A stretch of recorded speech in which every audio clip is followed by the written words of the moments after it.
లలితా సహస్రనామ స్తోత్రం ఒక పూటకో ఒక రోజుకో సంబంధించింది కాదు, ఒక జీవితానికి సంబంధించినటువంటి గ్రంథం ఇది. నిరంతరం మననం చేసుకోవాల్సిన గ్రంథం ఇది.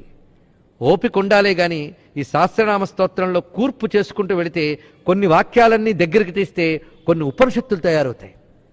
కొన్ని వాక్యాలు దగ్గర తీసుకొస్తే ఒక మంత్రశాస్త్రం బయటకు వస్తుంది. కొన్ని నామాల దగ్గర తీసుకువెళితే ధర్మశాస్త్రం బయటకు వస్తుంది.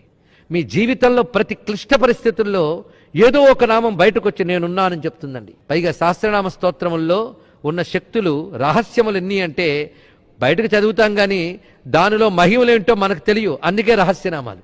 అది కూడా ఇంకో భావం చెప్పుకోవచ్చు. ఆ మహిమలు మీరు ప్రకటంగా తెలుసుకోలేరు, అవి బయటకు వస్తూ ఉంటాయి. ఆశ్చర్యపోతాం మనం. మన బుద్ధికి అందని శక్తి దానిలో ఉంది. అందుకే శక్తి ఎప్పుడూ రహస్యమే. అవునా లేదా? ఇక్కడ లైట్ ఉంది, మైక్ ఉంది, ఫ్యాన్ ఉంది. శక్తో ఉందా లేదా? ఉందండి. కనిపిస్తుందా? రహస్యం.